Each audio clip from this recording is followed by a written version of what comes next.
Bradbury once said, "You don't have to burn books to destroy a culture. All you have to do is to get people to stop reading books." Studies show 1 out of 3 high school graduates will never read another book for the rest of their lives. Now, I personally love reading. It's one of my favorite habits in my life. And I believe, the premise of my talk today is the habit of consistent reading is one of the most important habits that you and I can develop for our future. And anytime you and I invest our time in a good book, it's one of the wisest investments you can make. Today, I'm going to share with you a few disturbing statistics about the lack of reading in our culture. And I'll share with you a little bit about my story and what inspired me to become a passionate reader. And my goal is to leave you with a plan of action so you can become a reading advocate, so you can help pass on the gift of reading to the next generation of leaders. Now, before I get to the bad news, let's start with some fun quotes and some inspiring quotes for some great readers. Walt Disney, an avid reader, once said, "There's more treasure in books than in all the pirates in Treasure Island." So every page, you never know where the treasure's going to be. The great French philosopher Descartes once said, "The reading of all good books is like a conversation with the finest men of past centuries." You see these folks at their best. And Mark Twain, who is obviously an incredible reader and an author, he said, "The man who does not read good books, who does not read them but knows how to, has no advantage over the man who can't read good books." They're now on a level playing field. Realize just the fact that you know how to read separates you from so many people. And if we don't take advantage of that gift, it's not the best use of our time.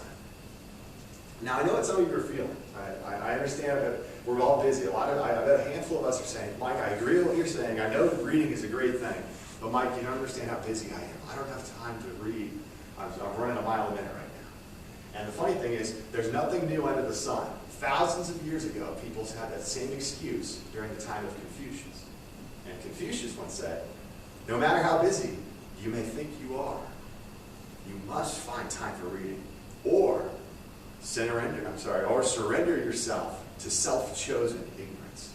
So you must find time to read, otherwise you're going to go down the easy path. So I encourage you, make time to read. It's the most vital habit that you and I can develop every single day. Now let's get to the bad news, the disturbing statistics. Obviously, you agree reading's good, but let's get back to reality. 1 out of 3 high school graduates, as I said earlier, never read another book for the rest of their lives. 42% of college graduates, the smartest and brightest, never read another book after they graduate. Isn't that crazy? And this one shocks me. 89% of U.S. families did not buy or read one book last year. And it reminds me of the quote I said at the beginning. Ray Bradbury said, "You don't have to burn books, just get people to stop reading books." Now, personally, I was not a fan of reading growing up. In my youth and high school, I hated reading.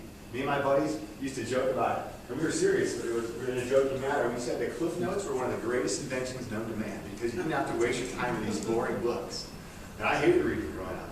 And I don't know what it is, whether it's peer pressure or the lazy human nature or what it is, but most kids don't like reading because it's hard, because it's boring, it's not fun. But something changed in me when I was 18 years old. I got started my freshman year in college, and I was introduced to my first sales opportunity. And I was really excited about the opportunity to get into sales. And I wanted to be successful in sales, but I knew I didn't know much. I was green and naive. I didn't have the skill set to be a successful salesman. And I remember calling up my first mentor. I was in my dorm room at the time, and I called him up, and his name was Jordan Schreiber. And I said, "Jordan, I'm 18 years old. I need your advice. Do you have a second?" He's like, "Yeah, Mike." And I said, "Jordan, I really want to be successful." You see, at the time, Jordan was everything I wanted to be. I said, "I know what you have. I want what you have. And I don't know how to get there. Please help me. What advice do you have? If you could start all over being 18 years old, what would you do if you were me?" And he said, "Mike, that's a great question. Do you have a pen and paper?" And I was like, "No, hold on one second." I said, "Run over to the pen." I was like, "Is he going to tell me the secret?" And I grabbed the pen, and I get back on the phone. I'm like, "Jordan, I'm ready. What is it?" He said, "Mike, write this down." He said, "Failing Forward" by John C. Maxwell. "Think and Grow Rich" by Napoleon Hill. "The Greatest Salesman in the World" by Art Medina. I said, "Mike, read these books. They're great books. Call me after you read Think and Grow Rich." I was like, yes, sir. Hang on the phone. I'm like, I don't like reading books. Are you kidding me? But that moment, for the first time in my life, something changed in me. He pointed me in the direction of learning. And for the first time in my life, I walked to the bookstore and I bought those books and I read those books. And the thing I appreciate about his answer so much is instead of saying, Mike, you can get 10 sales a month to be successful, if you have enthusiasm, if you work hard, you'll be a good salesman. But no, instead of giving me a to-do list, he pointed me in the direction of learning. He said, Mike, get better. You don't have it all yet. You just got a lot to learn. And because he steered me in that direction, it changed the direction of my life. And not to boast about my reading, but since then I've read about 450 books. And it's hard for me to go 2 weeks without reading a new book at the library or buying one at Barnes & Noble. And the cool thing about reading books is you never know what page, as Walt Disney says, a treasure will pop out. Or it might lead you to a new stepping stone, a new book. And that's why one book often leads to 10 other books. And you never have enough time to read the good books. So now I'm sure you agree, reading is a good thing. Now let's talk about a plan of action. So you and I can help inspire the next generation to be reading advocates. Now there's 3 things that we can do. One is read by example. You know, it's impossible to tell someone to do something that you're not doing yourself. So I challenge you to make a habit of reading 10 pages a day, either in the morning or the night, or if you have a break in your day, just 10 pages a day minimum. And some days, obviously, it's busy, you can't do it, but squeeze it in. And I don't know if you're like me, but sometimes I read, and I'll read through a whole page, and I'll get nothing out of it. And I'm like, did I even read that page? What I learned from Abraham Lincoln, he used to read out loud to himself, oftentimes when his colleagues were around. And he'd read it out loud, and it would drive him nuts. And they're like, why do you have to read out loud, Abraham? You're distracting us. And he said, because when I read it out loud, I see it, I feel it, and I hear it all at the same time.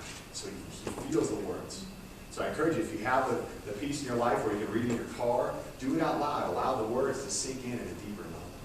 So 1, read by example. Number 2, encourage young readers. Most kids hate reading. It's hard. They're growing mental wires in their head, and it's so challenging. So let them know, hey, I understand it's hard. I know how you feel, young man, but keep doing it. Get better. And then finally, the last thing is act on what you learn. Act on what you read. I'll close with this quote by Henry David Thoreau. He said, a truly good book teaches me better than to read. I must soon lay it down and commence living on its hints. What I began by reading, I must finish by action. That's it.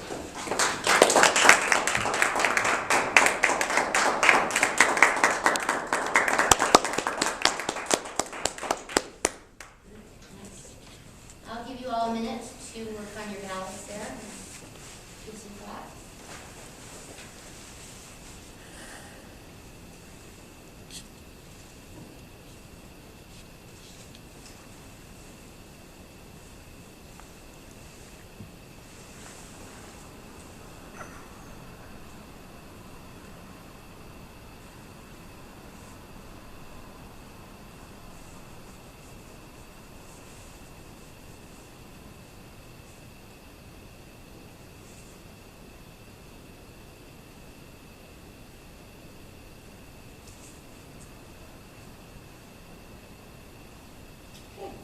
Let's welcome our next speaker.